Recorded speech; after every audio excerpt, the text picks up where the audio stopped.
Welcome to Esoterisphere.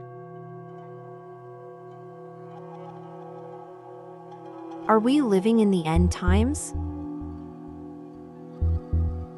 That question has been whispered for generations. But lately, the whisper is getting louder. In recent months, the Middle East has ignited.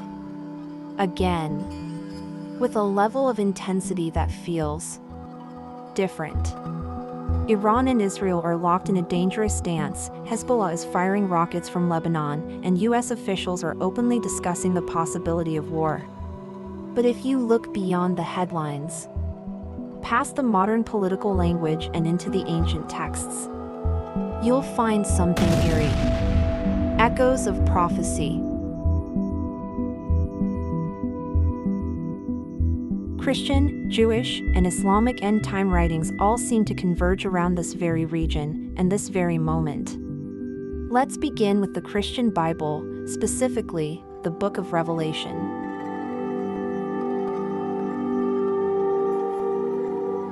Revelation 16 verse 16 tells us, "And they gathered them together to the place that in Hebrew is called Armageddon." That place? Megiddo. A real location in northern Israel, perched above a wide, strategic valley. If tensions between Israel and Hezbollah continue to escalate in the north, it's not hard to imagine a military confrontation happening in this very spot. The name Armageddon isn't metaphorical, it's geographical.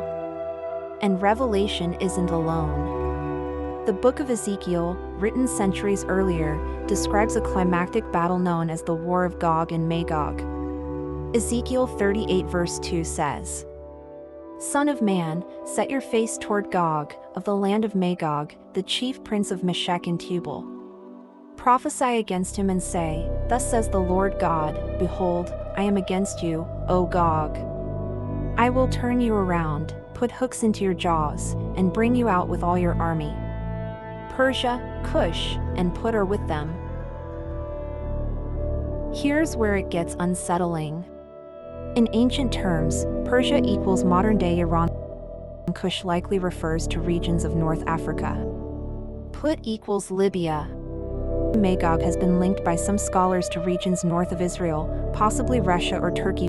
We now live in a world where Iran, Russia, and certain proxy groups like Hezbollah and Hamas are explicitly aligned against Israel.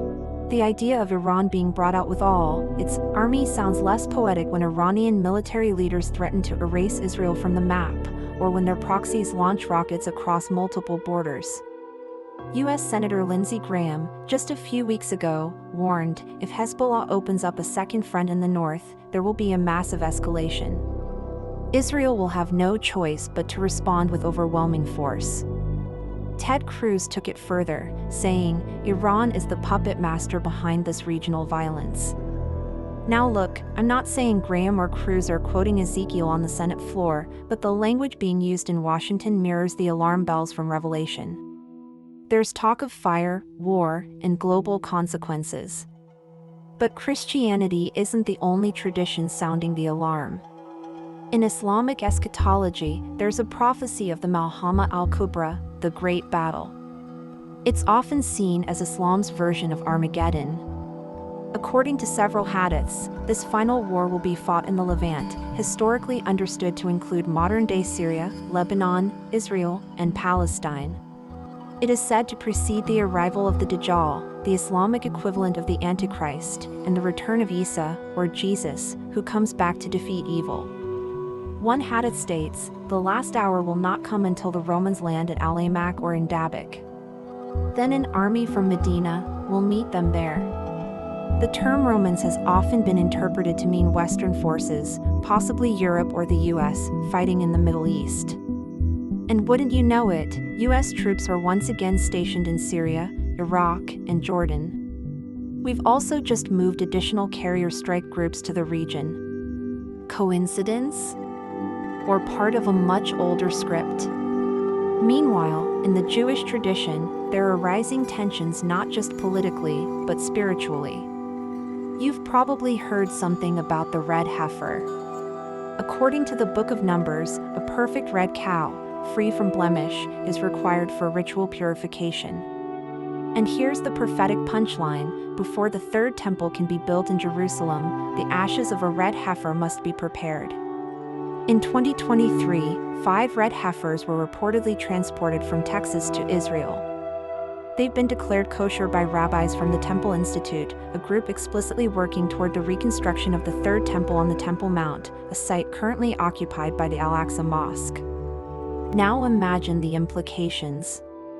The rebuilding of the temple would fulfill a major Jewish messianic prophecy. But to Muslims, tampering with the Temple Mount is a red line. It's one of the holiest sites in Islam.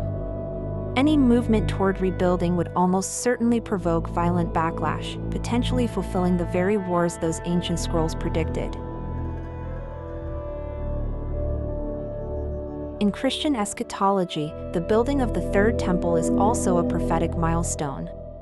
Many Christians believe the Antichrist will eventually desecrate this temple, an event referred to as the abomination of desolation in both Daniel and Matthew 24. So let's recap. A red heifer has arrived. The Temple Institute is ready. The Temple Mount is under increasing tension. Iran is threatening retaliation for Israeli airstrikes in Syria. Hezbollah is firing missiles. The United States is bracing for regional war. And somehow, all of this was foretold in scriptures written thousands of years ago, by mystics, prophets, and visionaries in caves and deserts, long before tanks, satellites, or drones existed. Even Nostradamus, the 16th century French seer often dismissed as vague or poetic, wrote, "From the Orient shall come the great war. The great city shall be troubled by foreign tongues, fire and sword shall fall upon the land." Century v. Quatrain 80. Orient in his time referred to the East, often including Persia. And the great city? Many have interpreted it as Jerusalem. Now, I'm not claiming Nostradamus had a crystal-clear view of 2025.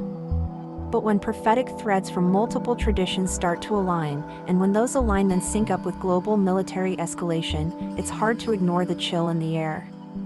Here's the thing: apocalyptic prophecies are as much mirrors as they are windows. They reflect our collective fears, yes, but maybe they also contain warnings. Not because the universe is scripted, but because the patterns of human behavior are tragically consistent. So are we living in the end times? I don't know.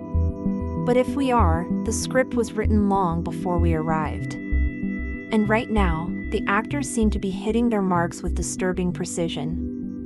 Thanks for watching. Let me know what you think in the comments. Are we witnessing prophecy, or just projecting meaning onto chaos?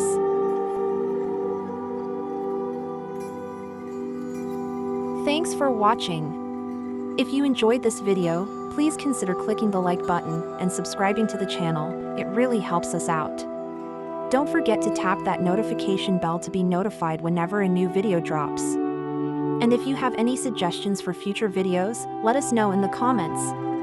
Brightest of blessings to you all.